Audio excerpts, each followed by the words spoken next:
Marani barang kang jeneng kawat dari bersaya dan kenapa masuk orang satu.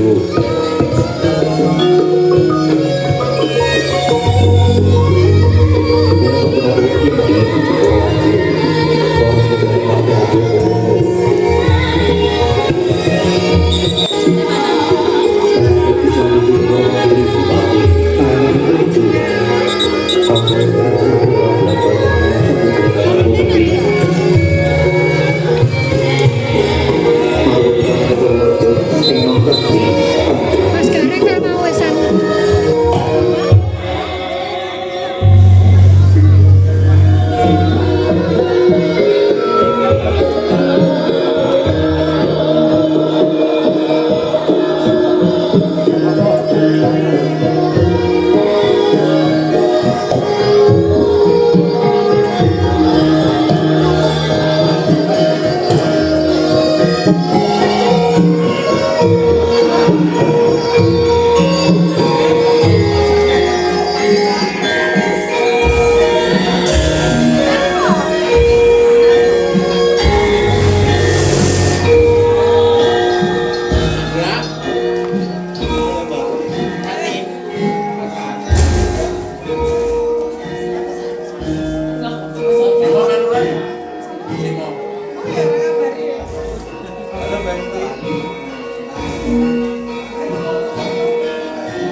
Mas Gareng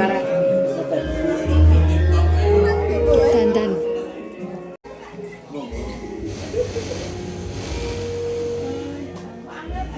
Anget lah.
Assalamualaikum warahmatullahi wabarakatuh. Lereng dhisik ya no yo Pak. Lereng Saketara. Puji syukur katur Sang Gusti. Katur Sang Gusti kang program awit sih. Kulasane awake dhewe bisa nglakon swara ngersani para pepundhen, para sesepuh lan sanak kadang kaluwarga ageng. Prasimbah yastra yatmaja kanthi kebakti kanugrahan kesarasan lan uga kalodhangan tanpa manggih tambahan sawiji apa ya lan syukur alhamdulillah dene bisa sowan kanthi sekolah iki diadani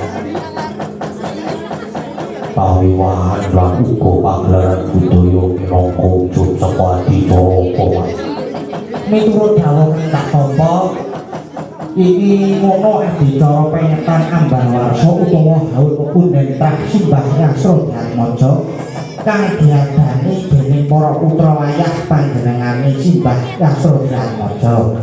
Wah, itu pengetan haul utawa ambang warsa tegese ulang tahun yo Mak. Kalau saiki bawa gagrak bocah gadget ya bisa kok diarani mangkono. Nah ini acara diadani adicara kaya ini ora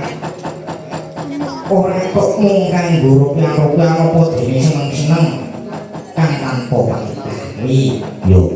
Nanging sejatine ya iku kanggo pamatri para sepuh para leluhur kang wis manjing ana tepet suci timbalan kundur ana kayunane Gusti.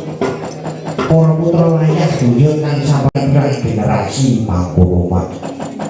Muga-muga trah Simbah Yastra Yatmaja tansah rukun kandhol korpol padha manunggal tetunggalan sayap-sayap kabeh mikul dhuwur pendhem jero marang asmane tiyang sepuh pinaringan kabagas warasan rezeki kang